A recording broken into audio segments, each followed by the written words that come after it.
Ladies and gentlemen, welcome to the CSR AdviceBox studio. I am Marina Stefanova, and together with you we are discussing step by step the sustainability agenda and how to implement it in your everyday work. Today I choose to speak on human rights at work.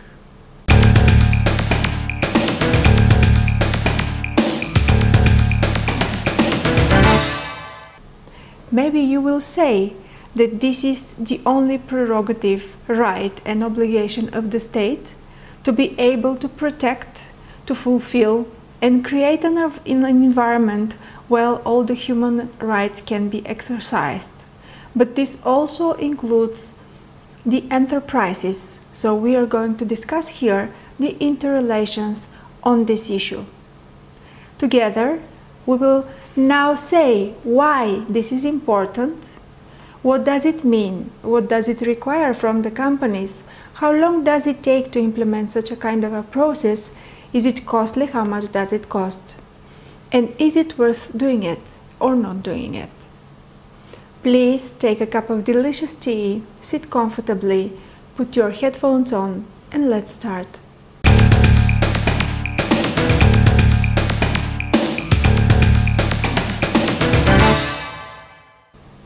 Maybe you think that we all know what a human right means, first, and second, which are the human rights we have. They are all written in the Universal Declaration of Human Rights, but I bet you didn't read it, or maybe once, when you were smaller in school. You even cannot say, probably try and test yourself, how many rights do we have? Do you know the number? 1, 5, 10, 15, 25? You tell me. But some of them are really touchy when we discuss the interrelation with business operations, and we can see most of them violated at least once during the 70s, 80s and 90s around the world. So it became a crucial topic in 2000, 2005, and we were waiting up to see whether the United Nations as an institution that is uniting us all is able to give a solution, to give a recommendation.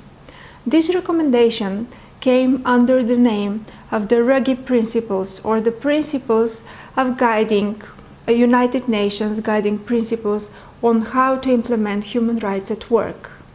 So it is important to discuss them, and let's see how this document, how these principles are structured. They are fundamentally based into two main streams: fundamental principles and operational principles. Finally, and very importantly, these violations and disrespect refers to any kind of a company, no matter which geographical region they are positioned, or what is their activity, or what is the size of the company. Nevertheless, it's small or big, so it for sure refers to you as well. Any business should have at least 3 things to point out in their sustainability strategy or overall strategy for development concerning human rights.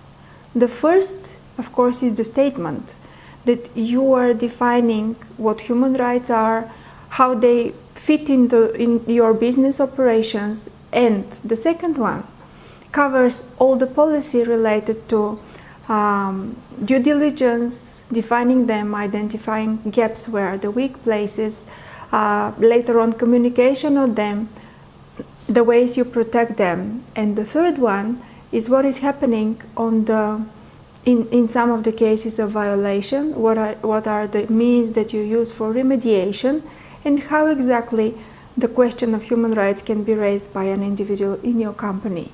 The perfect due diligence assessment program for human rights protection and remediation is really crucial, and it should cover at least the following things: mitigate adverse human rights impacts linked to business operations, including business partnerships and the whole value chain; avoid infringing of human rights through business activities;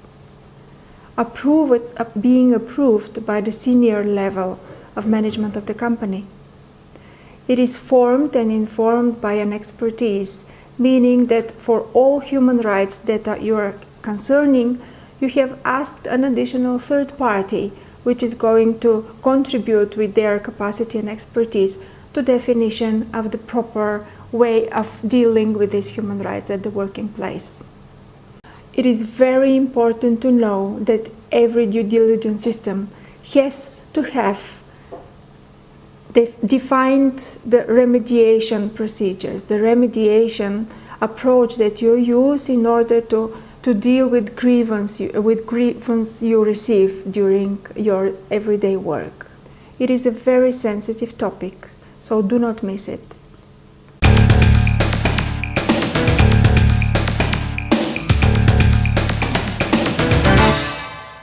This is also a business process, although not performing in the way you already used to manager. But still, start from the policy statement. We already discussed it. You know for sure what a policy statement on human rights should cover, and you know exactly what part of your operations and what part of the value chain you cover and which of the human rights are possibly being protected or happening at the working place. What you have to do is start a due diligence, serious due diligence program. Do not forget that due diligence should be an ongoing process. You cannot just make it today and then wait another 2 years in order to start it again. This ongoing procedure can be managed in every single division of your company. You cannot do it alone. In order to be able to define and draw all the potential or real adverse risks on human rights violation, it is really recommendable that you go and work with some non-governmental organization, external groups, or some of your stakeholders inside, employees, employee unions, or some of the groups that they have for helping, self-help among the people who we call vulnerable groups on any human rights violation. Do not be afraid to put this information in your overall assessment. I know that it's hard to deal with human rights because it is something quite different from the business as usual and the operations as usual, but these risks are really important, and seeing what the consequences can be for the business, for the company, for the reputation of the brand, for the products and services. Do not hide it. I know that once you put it in the assessment, you will be able to require a budget to develop the system, to cover, to have in mind the remedies that are needed, to develop the structures and the mechanisms for feedback, because I don't think that you will be able to receive an honest and transparent feedback directly after your commitment to human rights. Usually, most of these are hidden and some of the people are afraid to share. So this will make you realize that this is an ongoing process, be able to advocate for a separate budget on it, and finally see the progress on the starting point that we already are discussing. Now we speak again on communication. It should be ongoing, transparent, and in a quantity referred that you provide sufficient. You know that there is a limit, there is a border after which all the stakeholders say that they have a sufficient information on any human rights referred and finally followed up. So this is your job, and do it internally and externally. Even not all of your stakeholders are aware that all these human rights are involved in your everyday job. Finally, if we reach the point for a remediation, you have to know that it is very important to stay there, not to hide, in order to be able to have the active role in confessing and assisting the way of implementation of the legal requirements or internationally recognized human rights and the declarations that you have there, even they are not covered by the national legal system, or finally having your moral, internal, or at industry level definition of these human rights. Sometimes the violation or the witnessing of such a violation is really important for you to show that you are a responsible corporate citizen.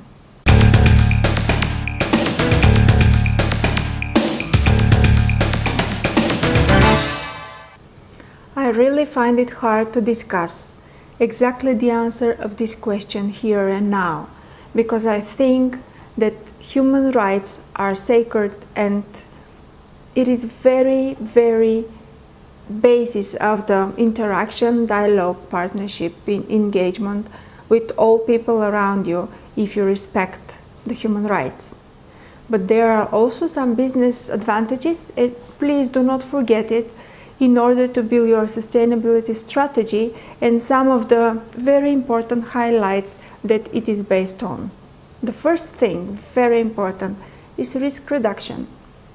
You know that the risk exists, but if you have a violation of human rights, or the opposite, you helped prevent the violation of human rights, will build a huge difference of your behavior, because if you put them at first place, whether in a situation of conflict or war, unfortunately it happens, or some other kind of natural disaster or accident, then you will prove in reality your devotion to this, and you will gain the trust from the community you work in.